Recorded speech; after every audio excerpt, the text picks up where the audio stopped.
Gente Servindo Gente é onde você conhece as pessoas que fazem a Visão Mundial acontecer nesses últimos 50 anos. E hoje a gente está aqui com a Andrea, que está há 12 anos fazendo a Visão Mundial acontecer. E desde que eu cheguei na Visão Mundial, eu e você, Andrea, a gente trabalhou muito junto. Enfim, você já fez muitas coisas. Então, o que você faz hoje? Como foi esse processo de você crescer na Visão Mundial? E antes de começar, dizer que eu sou muito feliz de trabalhar com você e que é muito bom mesmo. Você fazer parte da minha equipe nesses últimos 3 anos, especialmente quando eu fui diretor nacional, quando eu estou diretor nacional. Então, fala aí um pouco da Andrea, o que já fez, o que faz, e aí o resto a gente vai conversando aqui, né? Nossa, para mim é uma honra estar na Visão Mundial há tanto tempo, uma honra estar na tua equipe, uma honra trabalhar contigo. Muito feliz desse momento que a gente está vivendo, né? De desafio, e desafio me move. Eu estou na Visão Mundial há 12 anos, como você falou, comecei como assessora de educação, né? Saí de um contexto que eu trabalhava, minha formação de pedagogia, formação inicial, trabalhava em escola, coordenava escola, e aí dei uma virada, cheguei na Visão Mundial como assessora, depois eu gerenciei programas, na pandemia gerenciei toda a nossa operação. Foi muito novo para todos nós, né, de criar, de recriar como a gente fazia as coisas. E aí, depois de 11 anos, meu chefe chega para mim e diz assim, não te vejo mais em operações, vamos para a diretoria de efetividade, e agora eu tenho o privilégio de trabalhar do outro lado da operação, cuidando de todas as áreas de suporte, mas com esse conhecimento do campo, com esse conhecimento da operação, podendo trazer para as áreas de suporte essa sensibilização do porquê que a gente existe, do porquê que a gente faz as coisas e tornando, né, os processos mais fáceis, mais ágeis, para que toda a nossa energia chegue para aquilo que é a nossa finalidade, que é transformar a vida das crianças e dos adolescentes mais vulneráveis. Sim. Dea, bom, seu sotaque, de onde você é, né? E onde você está baseada, mas eu acho que é legal o pessoal também saber que, assim, é engraçado que eu vejo a Andrea como, não só como uma diretora e como essa mulher profissional que cresceu dentro da Visão Mundial, mas como a mãe do Tito, né? E como a sua conexão também com a criança, a educação te faz. Queria que se você pudesse falar um pouco de onde você mora, né? Onde você foi criada, mas falar também desse lado Andrea mãe do Tito, e como isso se conecta com a Visão Mundial e dá sentido para você na Visão Mundial. Maravilha. Sou pernambucana, nascida no Recife, mãe de Tito, não é Tito, é Tito. Tito tem 10 anos, então eu engravidei na Visão Mundial. Então, a gravidez para mim foi dentro desse novo momento da minha vida, né? E uma gravidez muito planejada durante muito tempo, uma gravidez difícil, né? Tive muita dificuldade para engravidar. Quando consegui engravidar, tive um sangramento logo no começo da gravidez, então foi aquela gravidez muito cuidada. E nesse momento, para mim, estar numa organização que prioriza a criança foi muito importante, porque durante toda a minha gravidez eu parei de viajar. A Visão Mundial sempre foi muito compreensiva com esse momento da gestação e do cuidado que essa gestação pedia.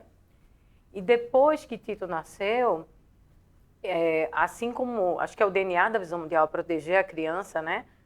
Mas não é somente a criança da comunidade, são todas as crianças. A gente trabalha por todas as crianças. E aí, com o Tito muito pequenininho, eu tive que fazer a minha primeira viagem. Tito tinha 11 meses. E eu disse assim, não vou viajar sozinha. Isso para mim é muito marcante, assim, na minha relação Visão Mundial com o Tito, eu disse assim, eu não vou viajar sozinha, Tito vai comigo. Até pela minha formação, eu disse assim, Tito ainda não tem nem noção de objeto permanente, né? Que uma coisa que sumiu do campo de visão dele deixa de existir para o bebê, ele não tem noção que a coisa vai e volta. Se eu passar uma semana longe dele, vai ser muito difícil para ele entender isso. E aí eu disse assim, eu só vou se Tito for comigo, para Tito ir comigo, alguém tem que ir comigo. E aí todo mundo começou não tem política nenhuma sobre isso, de viajar com o filho. E aí a Visão Mundial criou uma nova política, que toda mãe com um filho de até 1 ano tem o direito de viajar, se precisar viajar a trabalho nesse período, e levar o seu filho como acompanhante, porque a Visão Mundial não vai deixar que você deixe a criança em casa, assim como a gente cuida das outras crianças, a gente cuida dos filhos dos nossos funcionários também, que os pais também possam se sentir tranquilos, né? Então, para mim, a Visão Mundial é isso. A Visão Mundial é a organização que pensa na criança que está na comunidade, mas ela pensa no Tito. Sim. Ela pensa que Tito também precisa estar seguro, que a mãe de Tito que trabalha aqui também precisa se sentir tranquila, né, de que a gente está cuidando das outras crianças, mas a gente cuida da gente, dos nossos filhos também. E aí, do lado inverso, eu vejo sempre buscando, desde que eu estava na área da educação, buscando coisas que eu disse assim, meu filho tem tantos privilégios, tem tantos direitos, o que eu posso fazer para que outras crianças possam desfrutar desses privilégios que Tito tem, né? Então, a gente fez muita campanha, Doe uma Escolha, né? Dia das Crianças, reformamos sala de brinquedo, brinquedoteca, parquinho de escola, né? E eu sempre fazia isso assim, pô, a escola de Tito é tão massa, por que a escola pública não pode ser tão legal assim? O que a Visão Mundial pode fazer para as crianças desfrutarem de um pouco do que Tito vivencia em casa? Então, acho que é... E aí foi quando, na verdade, você, junto com a Visão Mundial, foi construindo a Conexão Escola, né? Acho que também construindo essas metodologias, essas ideias que tem da Visão Mundial. Eu fiquei ouvindo você e fiquei lembrando, assim, né, que a gente foi uma dupla bem interessante, porque quando eu estava em marketing, a grande demanda que a gente tinha na área de marketing, com os doadores, com as empresas, enfim, era essa conexão de história, essa conexão afetiva com o campo. E eu lembrei dessas campanhas que a gente criou, né? O Doe uma Escolha, a gente teve também o próprio Conexão Escola, na época era uma campanha. Seja Presente. Que foram campanhas que os doadores se engajavam, a comunidade também que recebia as doações se engajava. E hoje, na Visão Mundial, você desempenha um papel fundamental dentro da Visão Mundial, né? A organização é uma organização grande, é uma organização que segue protocolos, tem processos. A gente, na verdade, de alguma maneira, se preocupa muito em cuidar das comunidades, mas de um jeito que a gente não deixe nada para trás, ou nenhuma pendência para trás. Qual foi essa mudança, assim, que você teve de ter construído uma carreira em educação técnica, aí veio para a Visão Mundial continuando com o tema da educação, depois veio para gerente de operações, estava muito perto, gerente sênior de operações, muito perto da operação, e aí agora você vai para a efetividade. Como que é estar nesse lugar? Né? Já faz um tempo, né? O susto já passou. O susto já passou. E para todo mundo entender, assim, eu como diretor nacional, precisava de alguém que conhecesse as necessidades do campo e as necessidades de marketing para garantir que a organização fosse refrigerada, né? Ou fosse novamente colocada numa agilidade, que eu acho que é o que você tem conseguido fazer. Mas como é que foi essa transição de sair de uma conexão muito com a ponta, onde você via a história do Tito, a história das crianças, para uma área que é a área meio, a área que viabiliza o todo, né? Quando eu estava em operações, e eu me lembro muito disso quando eu fui a primeira vez para o Amazonas.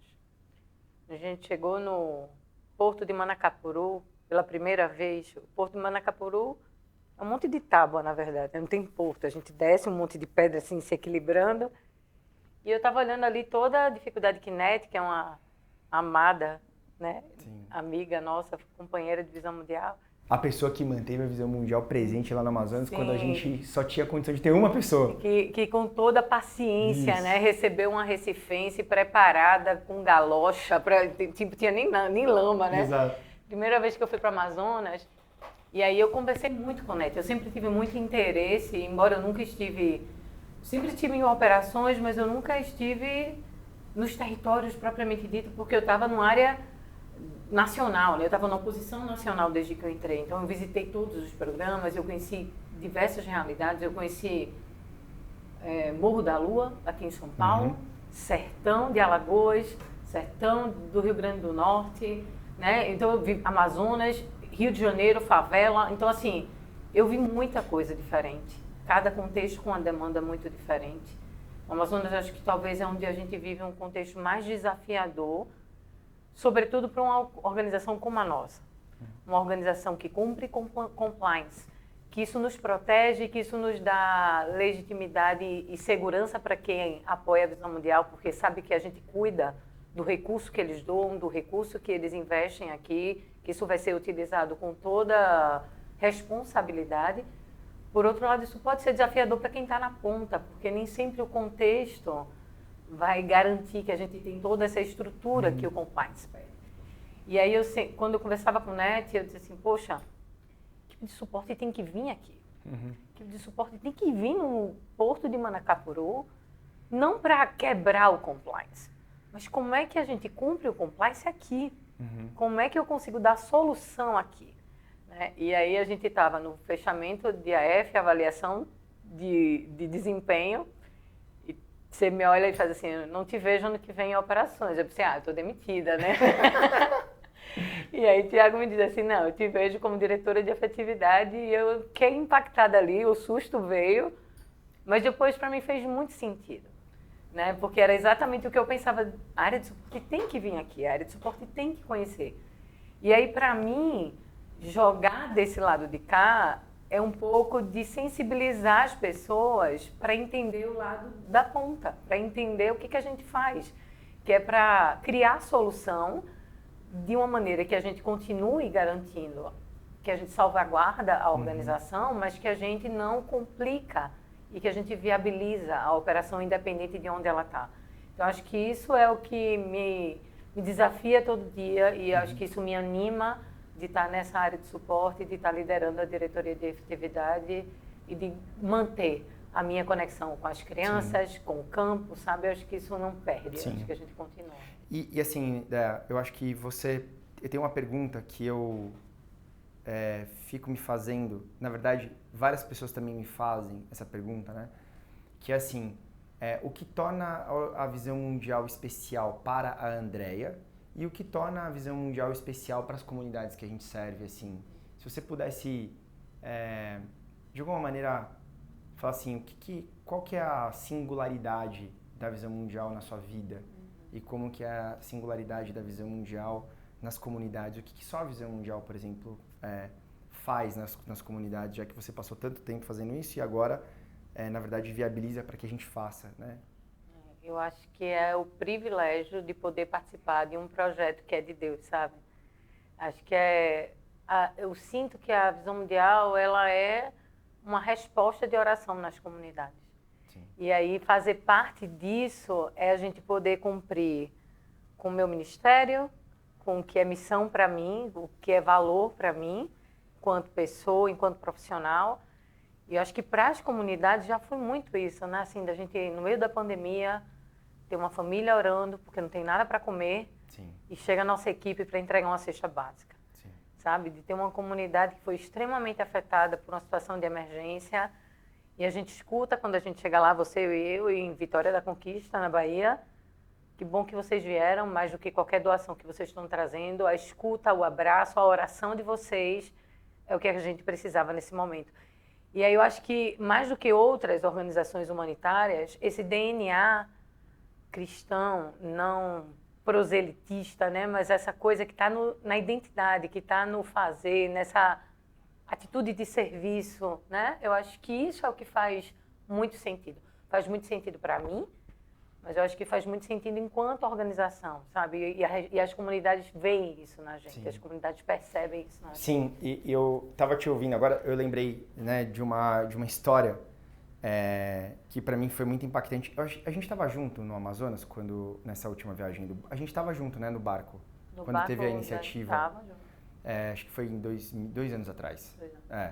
E aí, foi muito legal porque a gente chegou numa comunidade e, junto com a NET, a gente conheceu uma família que estava lá e a família contou exatamente essa história, né? Dizendo o seguinte, a minha relação com a visão mundial foi uma relação de que, na noite do dia anterior que vocês chegaram, eu fiz uma oração e pedi, Deus, pelo amor de Deus, mande para nós aquilo que a gente precisa.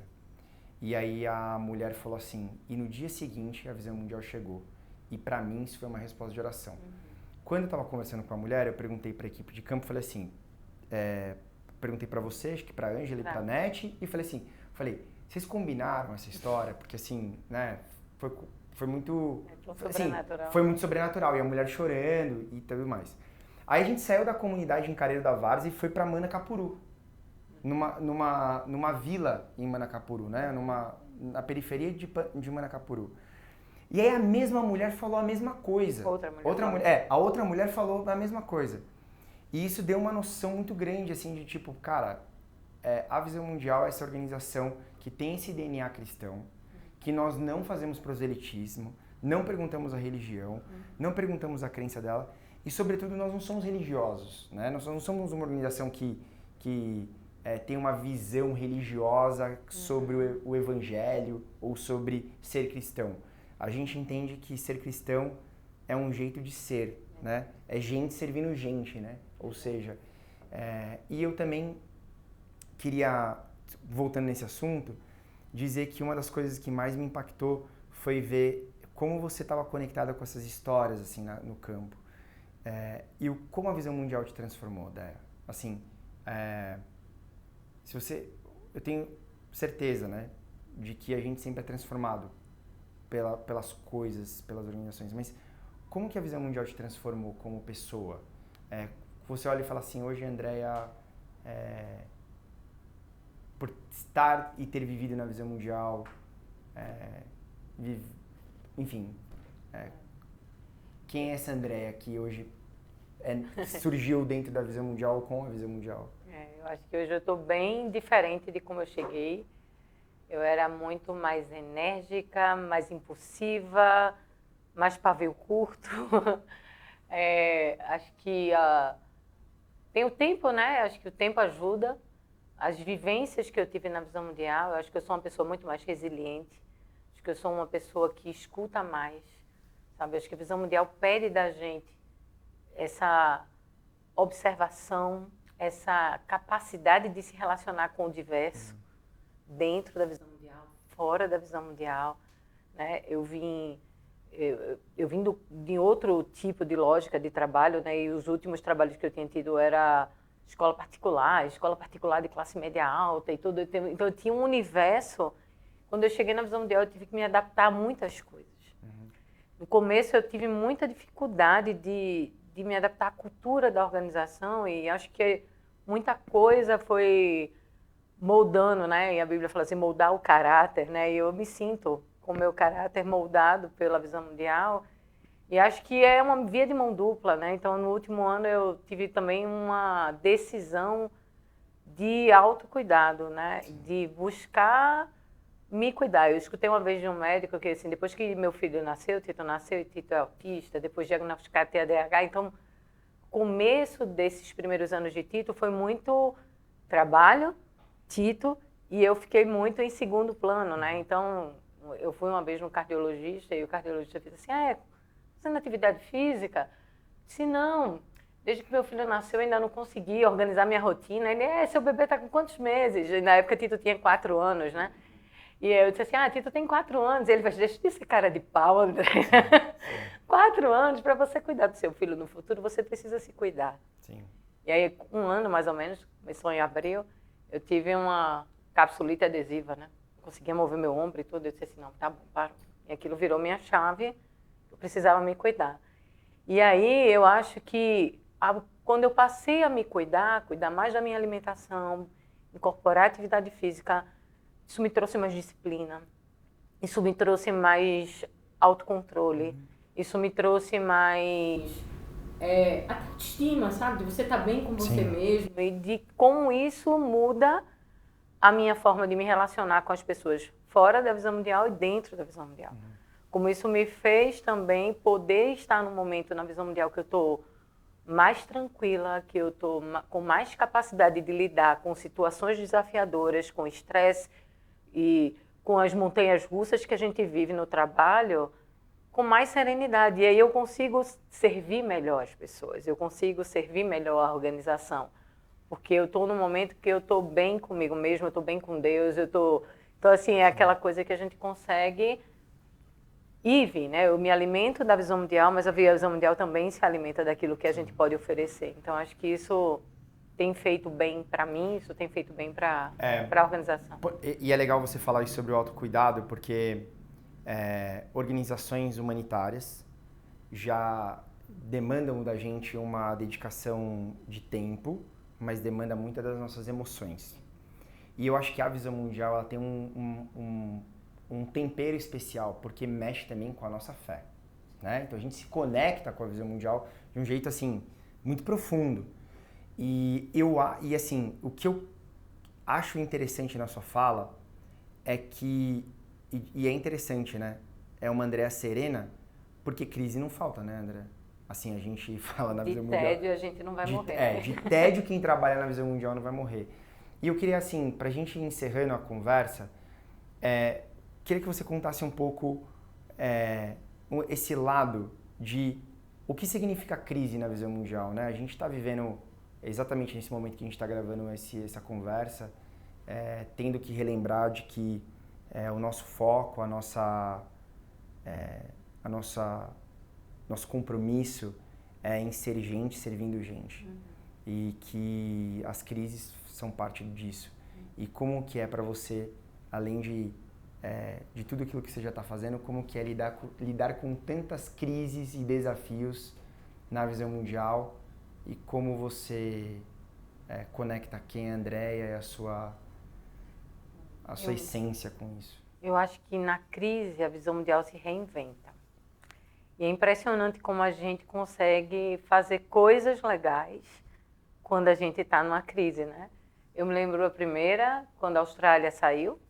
A Austrália era um escritório de suporte que financiava boa parte dos nossos programas de patrocínio. Tem uma saída repentina e isso gera todo um tumulto, né? Do que vamos fazer, de encerrar a operação, isso afeta parceiro. E aí é o momento justamente que a gente estava consolidando Conexão Escola. Sim. Quando vem essa crise. A gente estava numa transição de programa de patrocínio do modelo de operação. Patrocínio é o apadrinhamento que Isso. a gente... E aí depois a gente vem pandemia. Na pandemia a gente diz assim, pô, como é que a gente vai operar? Todo mundo achou que a gente ia fechar. A gente pensou que não arrecada mais. Isso. A gente diz, como é que a gente vai operar? Tudo nosso é presencial, né? Tudo que a gente faz depende da interação. Todo mundo perguntando se a nossa equipe ia continuar no campo, porque ao mesmo tempo que a gente tinha muito trabalho para fazer, todo mundo ficava preocupado em... Porque expunha... Exato. Né? E a gente, na pandemia, a gente botou 2 barcos funcionando em plena pandemia na Amazônia. E era muito isso, né? E aí depois vem as emergências, e aí com mudanças climáticas, as emergências se tornam... recorrente. E muito mais desafiadoras a cada ano, Sim. né? Mais volumosas, mais impactantes. E aí eu acho que agora, esse momento, que é mais outro momento de crise, né? Ele também move a gente a uma coisa nova. Mas o que eu percebo é que, assim, tanto eu sinto isso, quanto eu percebo isso na organização, a gente nunca fica desesperado. A gente nunca é pego com esse ambiente do desespero e do que a gente vai fazer. Eu acho que isso move a gente para um lado bom, da criatividade, da resposta, de sermos ágeis em responder para o nosso chamado. Mas eu acho que a gente também sente a paz de que o que não está dentro do nosso controle, Deus está cuidando. Sim. Que Deus cuida dessa organização e que Deus cuida da gente. Então, embora a gente não fica passivo esperando que Deus resolva tudo, a gente se move para fazer a nossa parte, aquilo que está muito fora do nosso controle não nos tira do eixo. Né? Então, acho que isso é para mim, como pessoa, né? Como líder de área, mas eu acho que isso é para a organização inteira. Então, é como a gente sempre fez, assim, tem emergência, assim, ó, bora botar o pé na água que as condições virão. Sim. A gente vai... Deus quer a gente nisso aqui, então bora fazer Sim. isso aqui. Um amigo meu, ele me contou uma versão sobre a história de Moisés e o Mar Vermelho, né? A gente, sei lá, eu aprendo, eu criei na minha cabeça que o Moisés chegou lá na frente do Mar Vermelho, pontou o cajado, abriu. E tem uma tradição judaica que o pessoal fala assim, que, na verdade, o povo foi andando e aí, no meio do caminho, abriu o mar e todo mundo passou. Acho que a visão mundial a gente vive assim, tendo muita confiança no Deus que sustenta a gente. E é muito legal que nos momentos de crise tem muitos doadores, corporações, governos, que acreditam na gente, né? A gente tem 50 anos de história, então a gente é uma organização que sabe se perpetuar. Então é muito bom ter essa conversa com você nesse momento, muito bom a gente relembrar disso. E na verdade a minha última pergunta para você é assim, se você tivesse que fazer uma oração ou um sonho para a vida das crianças, qual seria esse sonho para a vida das crianças no Brasil, na América Latina e no mundo, sobretudo as crianças mais vulneráveis? Meu sonho para as crianças do mundo é o que eu desejo para o meu filho, né? Então, assim, eu desejo que tenham a liberdade que Tito tem, a segurança de... Tito sempre fala assim, né, comigo, ele faz: você nunca deixa de amar, né, mãe? Você nunca vai deixar de me amar. E aí, eu acho que é... E aí eu vou chorar. Sim. Eu acho que é isso. Eu acho que é as crianças se sentirem que elas têm alguém que nunca vai deixar de cuidar, nunca vai deixar de proteger, nunca vai deixar de amá-las, e que a Visão Mundial é parte disso, que a Visão Mundial pode ser reconhecida como parte desse grupo, dessa aldeia que cuida, que protege e que nunca vai deixar de amar. Sim. Déia, obrigado por você ter... Foi muito emocionante essa parte. Acho que esse é um desejo que seria minha oração também. Muito obrigado por esse tempo e muito obrigado por tudo que você tem feito na Visão Mundial. Eu acho que gravar esse programa ou essa série de gente servindo gente, que apresenta as pessoas da Visão Mundial, acho que mostra não só quem é a pessoa, mas o coração. Então, sobretudo, muito obrigado pelo seu coração, pelo seu compromisso com as crianças e por fazer a Visão Mundial ser cada vez mais eficiente, mais efetiva em cumprir a sua missão, que é vida em plenitude para cada criança, né? Não só as crianças mais vulneráveis, mas cada criança, seja ela quem for, onde ela esteja e onde ela estiver. Muito obrigado, Déia. Obrigada a você.